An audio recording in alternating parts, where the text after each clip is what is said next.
Only a couple of surprises on the Chicago Bears' initial 53-man roster, but the process is not done, and Ryan Poles has some intriguing talent to look for on waiver claims over the next 24 hours.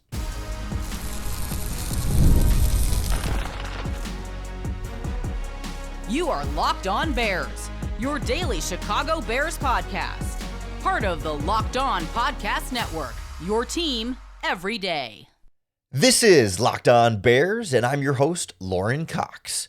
I'm here to bring you your daily, in-depth Chicago Bears news and analysis. You can follow me on Twitter at CoxSports1, and you can follow the podcast at Locked On Bears on TikTok, Instagram, Facebook, Twitter, and the Locked On Bears YouTube channel, where you can keep up with all of our video podcasts as well. Thanks for making Locked On Bears your first listen today. We're part of the Locked On Podcast Network, your team every day. Today's episode is brought to you by FanDuel Sportsbook. Football season is around the corner, so visit the FanDuel app today and start planning your futures bets now. On the show today, we'll look at this Bears 53-man roster, but also some of the top names that they could be looking at from other teams' waiver wire cuts. The Bears have a few spots in this team in particular that seem prime for adding a little bit more talent than what they currently have and what they had on their training camp roster, whether it's due to injuries at a couple of key spots or just looking for an upgrade where a position group or two wasn't necessarily performing up to the level that they would want them to do. And I think the primary group that jumps out right away is the running back position, where the Bears placed Travis Homer on injured reserve, and at practice on Tuesday, there was only one healthy running back participating, DeAndre Swift. They had DJ Moore do a little bit of running back, but Roschon Johnson didn't practice, Kyle Monangai didn't practice, and then Travis Homer lands on injured reserve. And so it leaves a pretty wide open backfield behind Swift, and maybe a spot where the Bears look at some other players released by other teams, even just as a short-term option while the guys currently under contract get back healthy. Of course, they would have to now then clear another roster spot to bring a running back in, but you look at like where the Bears 53-man roster lands on offense. When you have 10 offensive linemen and 6 wide receivers, 3 quarterbacks, 3 running backs, 3 tight ends, that's a full 25-man offense. So maybe, could you put Jade Walker down on the practice squad instead of the 53 to bring in a running back, or could you put Theo Benedict down, or even, I don't know if you need Case Keenum on your 53-man roster. The Bears have some different options on the team right now, but generally not a bunch of huge surprises here. We walked through this a little bit on yesterday's podcast trying to predict the 53-man roster. I wasn't sure that Theo Benedict would make the team as the 10th offensive lineman, but they did end up opting to keep 10. Wasn't sure if Jade Walker would make the team, although I included him in mine. And I wasn't sure who was going to end up on injured reserve, whether it would be Travis Homer or Case Keenum, and the Bears ended up ultimately going with Case Keenum on that side of the ball.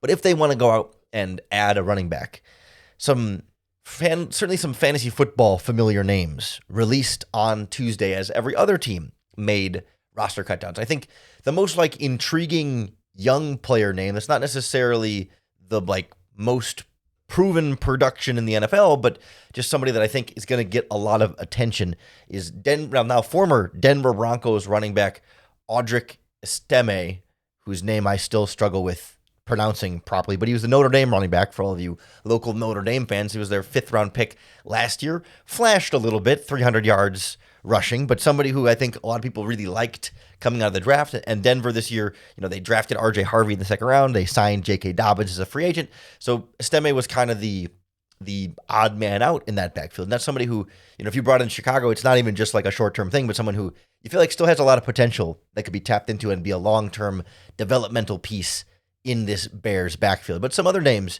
to keep tabs on here. The Saints released 2 veterans you may have heard of.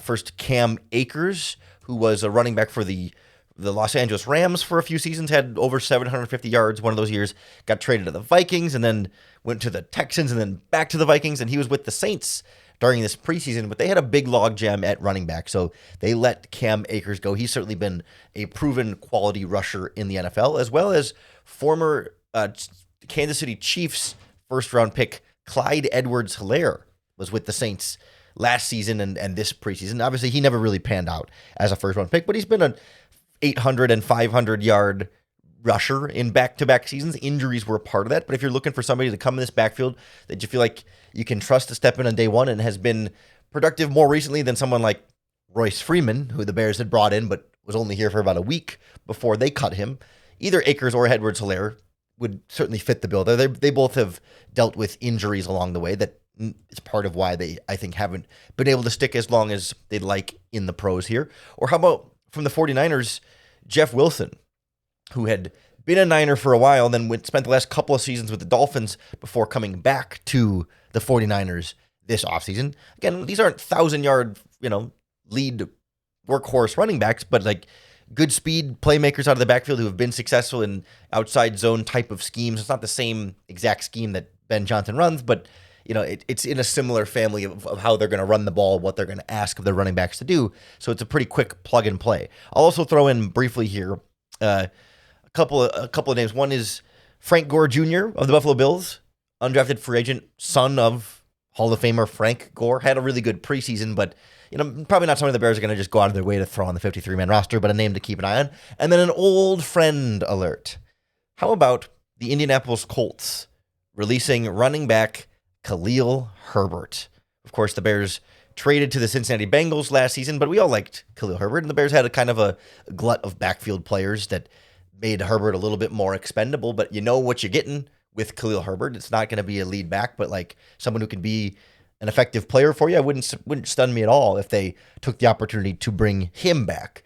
But ultimately, I find myself feeling like the running back position might be the least likely that the Bears ultimately address right away on waiver wires, even though it's the most exciting one and the most like recognizable name talent, because Ryan Poles spoke on Tuesday after making the 53-man roster cutdowns, and he was asked about the injuries to Roschon Johnson and Kyle Monangai in particular, and he indicated that especially Kyle Monangai is really coming along, but he has a lot of faith that both of those guys will be ready to go, and he thinks like even as soon as later this week, at least one, if not both of them, could be back at practice. And so I don't think there's going to be this real urgency to go out and get a running back, just like there hasn't been at any point this offseason. They have not made that a position, a priority to really go out and upgrade. And so I'm not sure that now all of a sudden it becomes a much bigger priority, because these players have been hurt for a little while now. They've had opportunities to add players,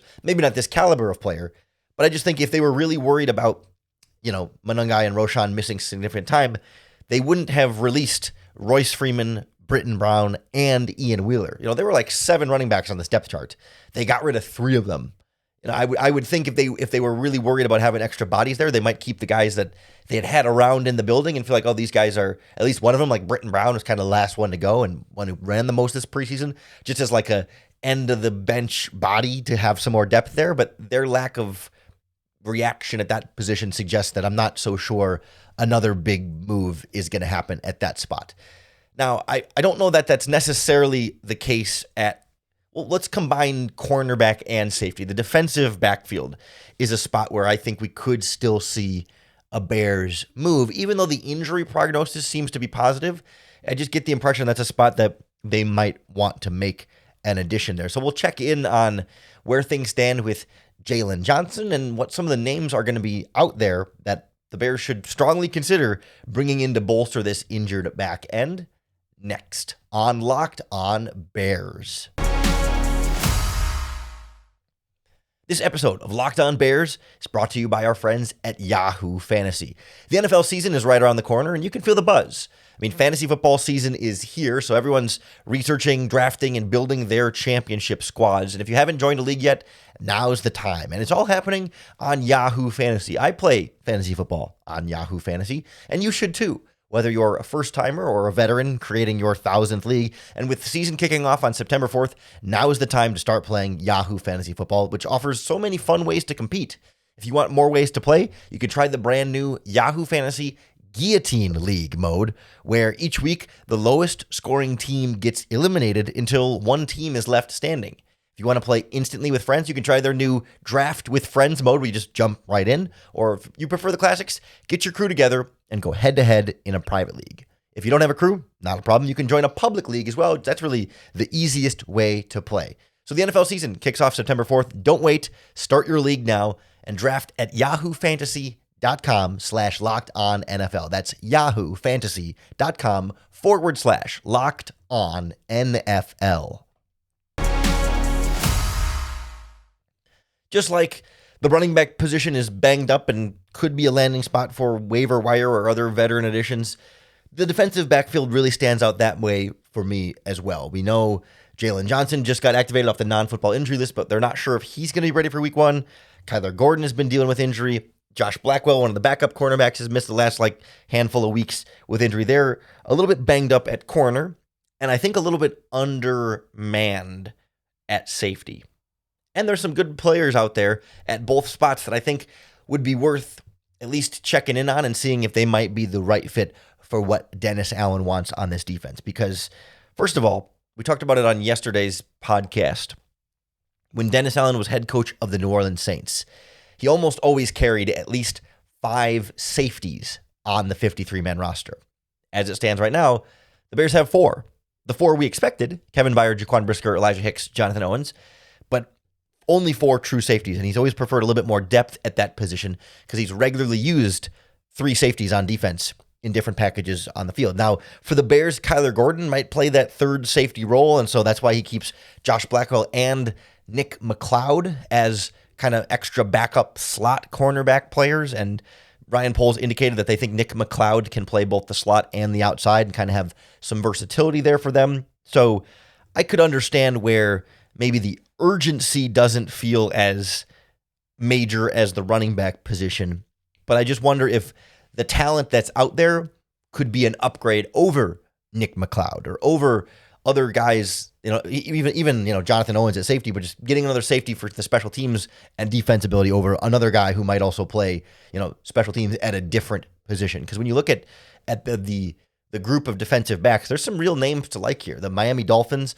released veteran cornerback Mike Hilton, who's been around the block quite a bit. He was a starter for a while with the Pittsburgh Steelers earlier in his career, then spent the previous 4 seasons with the Bengals before latching on with the Dolphins this past season. But he has been a starting caliber NFL cornerback, can play the slot, can also play a little bit on the outside.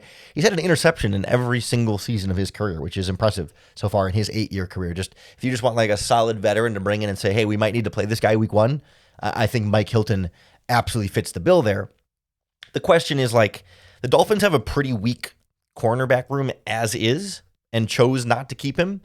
So that's a big red flag that he couldn't crack that lineup that looks to be Storm Duck and Rasul Douglas are probably going to be their starters there. And somehow the fact that Mike Hilton wasn't able to beat them is a concern. And that's why you got to do your homework on these guys to make sure that they're the right fit. But how about a younger player with a lot of upside, like former Indianapolis Colts second-round pick Julian, or AKA Juju Brents, who has been an on and off starter for them, but has really dealt with injuries the last couple seasons. But he played at Iowa and Kansas State and was a big, long, physical cornerback that might not have been an ideal scheme fit for Lou Anarumo's defense in Indianapolis, but I think could come to Chicago and offer some of that physicality that Dennis Allen might be looking for. And yes, injuries have been a concern with him, but as a number 4, 5, or 6 cornerback in this Bears depth chart, you're not counting on him to be the starter. So you're not, if he gets injured, obviously it's not good, but you're not he's a backup plan, right? It's not plan A that you need him to be healthy. It's just if Jalen Johnson can't go, could that be a player that comes in and offers you a bit more than Nick McLeod or Josh Blackwell or even Nashawn Wright at this stage of the process? I think as far as a backup slot corner goes, a name that might not be as familiar, but someone who I think is going to get snatched up pretty quickly is Pittsburgh Steelers cornerback, sort of more like slot cornerback, Beanie Bishop. He was their starter last season. It was he was a rookie last year. I think he was an undrafted free agent who won the starting job in Pittsburgh last season and had 4 interceptions a year ago. 7 pass breakups, 4 interceptions last season. Now he's a free agent, waived on the street. And I would think, just from a pure talent standpoint, that a starting caliber slot young player with playmaking ability would be an upgrade over certainly Nick McLeod as a backup, but also potentially Josh Blackwell as a backup. And of course, special teams is going to be a part of that conversation, but I think if you got a lot of injuries at that spot, maybe you just want a better player that you know you can rely on. If Kyler Gordon's going to be playing some different safety roles, you could bring in somebody like Beanie Bishop to play the slot in those situations as a 6 defensive back in those dime packages.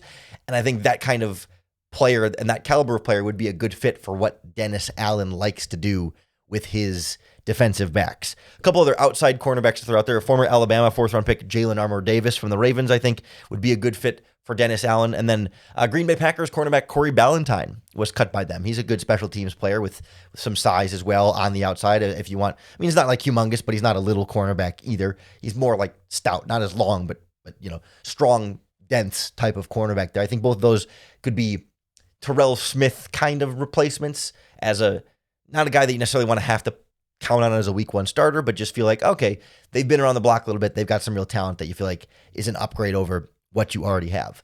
And I'll keep our theme going here with a couple of old faces in new places, some familiar names that became available. The Minnesota Vikings released cornerback Reddy Stewart, who you might remember as really the standout of Bears training camp last year. Obviously different coaching staff, so this group wouldn't have necessarily the same connection to him, but Ryan Poles and company know what he offers and what he brings. And he was somebody that it was initially like we thought he might make the 53-man roster, ended up on the practice squad, but did get in some regular season action for Chicago last season. Or how about a familiar face that is both familiar to the Bears and Ben Johnson in someone like Duke Shelley as a cornerback here, who we remember as a 6th-round pick for the Bears, but he bounced around with a few different teams and ultimately it was on the Colts this time around, and then gets released at this time of year. We've seen him play slot and the outside, has some of that versatility and maybe a little bit more experience, a little bit more reliability than Nick McLeod. We'll kind of see. I don't expect either of those familiar faces to be brought back, but some of the bigger names I think are a bit more intriguing. The good news is from Ryan Poles is that they don't seem to be overly worried about the cornerback injury situation. They still won't commit to Jalen Johnson being ready to go. The quote from Ryan Poles was, "We're pushing for week 1, but there's a fine line between making sure we're being smart with him." And so like that to me is him saying like probably not week 1, but we haven't ruled it out yet. And so does that mean Tyreek Stevenson and Sean Wright and Kyler Gordon are your top 3 cornerbacks for week 1 against Justin Jefferson and the Vikings? At this point, that's kind of what I'm bracing for, but they didn't put Jalen Johnson on short-term injured reserve. They didn't put any of these corners on short-term injured reserve. So they certainly don't think they're going to be missing any sort of extended period of time. So maybe that means they're less inclined to go out and make a big addition. But the talent that's available to me just feels like it's hard to pass up. If you feel like you can make your football team better, go and get the upgrade. Especially, guys that are cut at this stage of the process are not going to be big, expensive salary cap additions. Like if they were going to make the big splash, for me, it would need to be on the defensive line. That's where I still want to see them do more. And this is a position where I can almost guarantee they're going to do more on the defensive line. It might not be what you think or what you expect, but I think there's a move that's going to happen on this defensive line between now and week 1 game day that changes the 53-man roster as it stands in this moment. So we'll check in on what the Bears' plan is on the defensive line and the options that are out there. You're not finding a starting caliber defensive end waived on 53-man roster cutdown day, but there's still some veterans unsigned that never signed anywhere, plus a name or two with some familiarity to this coaching staff in particular. Next on Locked On Bears. This episode of Locked On Bears is brought to you by FanDuel Sportsbook. The NFL season is almost here, and FanDuel is making sure you're ready for kickoff with a can't-miss offer. Right now, new customers can bet just $5, and if your bet wins, you'll get $300 in bonus bets to use across the app. We've been partners with FanDuel for a long time. This is the best offer I've ever seen them, but I've never seen them do $300 in bonus bets just by winning your first $5 bet. So you can bet on Bears-Vikings line in week 1, money line spread, the point total straight up. You can bet on Ben Johnson as coach of the year, Bears odds to win the NFC North, take Caleb Williams as an MVP candidate, and so much more, all in the FanDuel app that's safe, secure, and super easy to use. So are you ready to play? Download the FanDuel app now by visiting FanDuel.com to get started. That's FanDuel.com to place your $5 bet and try and win your $300 in bonus bets. So to me, the talent available on the defensive line as far as waiver wire cuts is not as intriguing as the running backs and the defensive backs that we've talked about, but it feels like the position where it's most needed and critical to still make some kind of an upgrade, a position where I think at least one move will happen between now and week 1, and a position where perhaps there's the most familiarity in a couple of free agents that I think will intrigue this coaching staff because they're players they know well from their previous stops. I mean, from an injury standpoint, Austin Booker is really the only real lingering thing here, that he was described as being kind of week to week a couple of weeks ago, and we didn't really get a concrete update from Ryan Poles or Ben Johnson about his availability or status for week 1. But I think the initial expectation was that might not be ready for week 1, but wasn't serious enough to go on short-term injured reserve just yet. And maybe that's the key here, is like just yet, because before the 53-man roster cut down, you can designate 2 players as injured reserve and can come back. But then everybody else you want to put on injured reserve has to be after the 53-man roster cut down day if you want to designate them to return. You can put unlimited guys on IR that'll be out for the season, but if you want them to be able to come back, you could only do 2 of those before Tuesday at, was it 3 o'clock p.m. Central Time, I think was the deadline.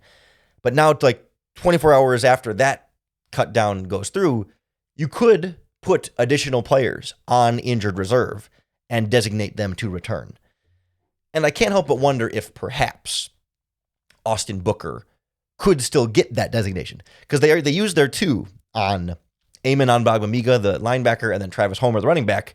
So they couldn't put a third one, and maybe they just had to kind of flip a coin on which 2 they would put. So they put those 2, knowing that they could have additional guys going on there. Because the biggest surprise of 53-man roster cutdown day for me was the Bears choosing to release veteran defensive lineman Tano Passanio, who was a former Saints defensive end who had worked with Dennis Allen, who was signed at the beginning of training camp to bolster that group because they were lacking experience at defensive end. And throughout the preseason, they treated Passanio like a player who was not on the roster bubble. They treated him like a player whose roster spot was safe. He played a little bit kind of like as a starter of sorts, but didn't get a lot of playing time in the preseason. Would play early and then leave the game. And that's how you treat players that generally you think are going to be a part of your 53-man roster. So for him to be cut was a big surprise.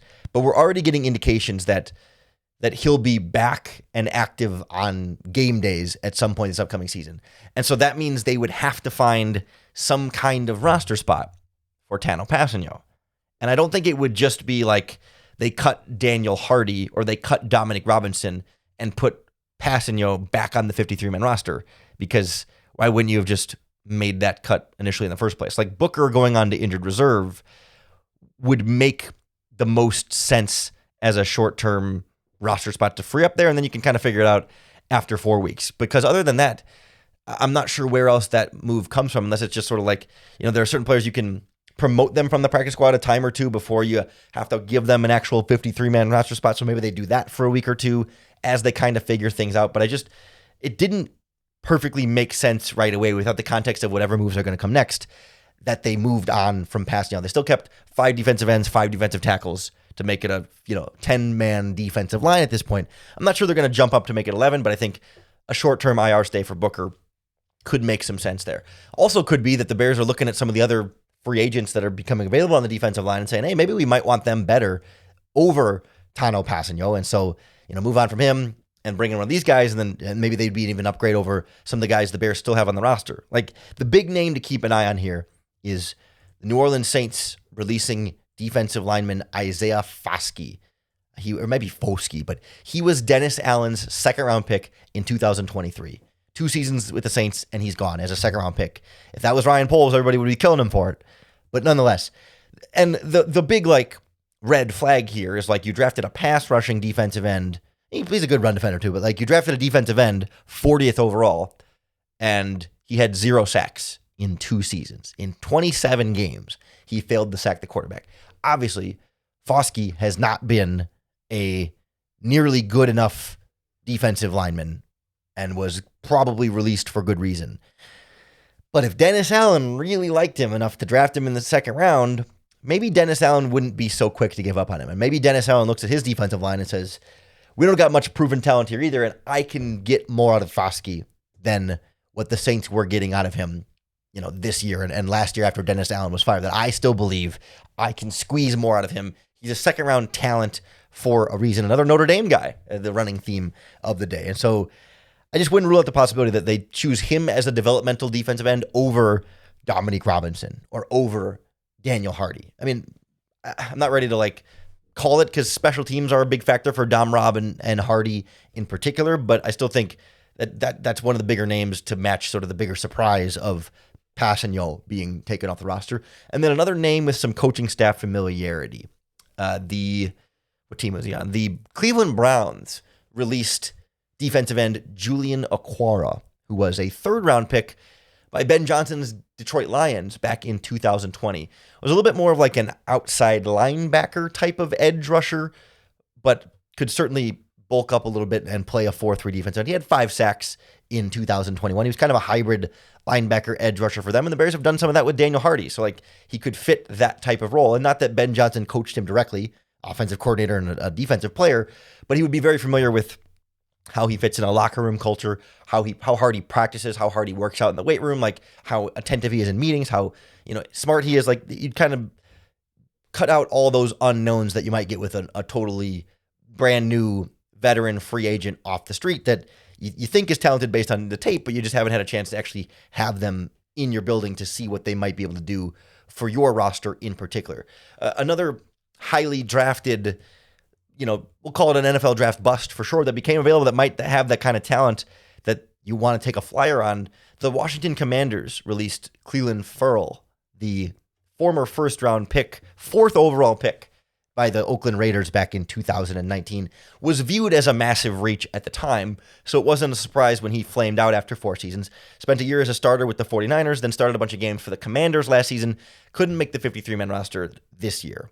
He's never been a first-round caliber pass rusher before, but every season he's given you 3 or 4 sacks off the bench, and I think the Bears could use a consistent enough 3 or 4 sack guy off the bench. As much as we are encouraged by Austin Booker, he's never been a 3 or 4 sack guy off the bench. Dominic Robinson's never been a 3 or 4 sack guy. Daniel Hardy's never been a 3 or 4. I mean, 3 or 4 sacks is not a lot, but at least Farrell's done it and certainly has a lot of talent that you can still try and keep tapping into. He's only 28 years old. He's not, over the hump by any means. I think he kind of is what he is. He's an average NFL edge rusher at this point, but I do think the Bears could use an average NFL edge rusher, and somebody like Clelin Ferrell might be an upgrade over any of the Bears' backups. I mean, step in right away as the number 3 defensive end, I think he would make a lot of sense in that role. I'm not sure how much the Bears really want to go out and get a brand new unknown player. So I can throw in one more familiar face, a former Chicago Bear who is once again available on the market. The San Francisco 49ers released defensive end Trevis Gibson, former Chicago Bears 5th round pick back in 2020.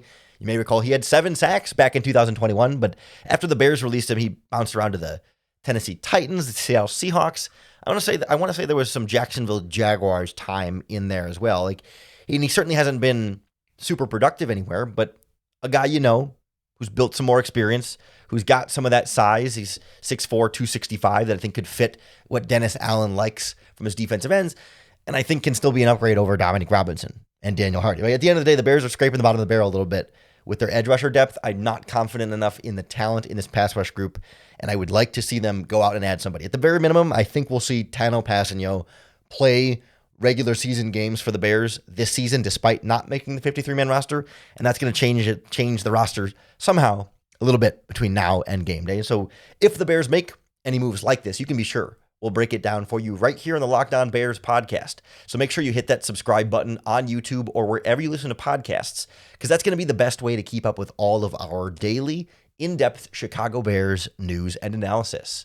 Thanks for making Locked On Bears your first listen today. We're part of the Locked On Podcast Network, your team every day. And I want to tell you, now that we're wrapping up Locked On Bears for your first listen today, Gotta tell you, we got a really cool thing coming for College channel this week. Another big moment for Locked On. Locked On and Amazon Fire TV are presenting the College Football Kickoff. It's going to be your ultimate college football weekly preview every single week. Drake Toll from Locked On Big 12 will lead the conversation along two-time Coach of the Year Gary Patterson and former college star Jesse Holley and Locked On's local experts. So the Locked On's college football preview will happen every Thursday throughout the season, only on Amazon Fire TV. So go check out. It's a super cool studio show we're putting together with some real big name talent as a part of this. So if you're a college football fan at all, the college football preview show will be a huge watch every single Thursday throughout the season. Just make sure you're coming back tomorrow. Make Locked On Bears your first listen once again for another opportunity to bear down.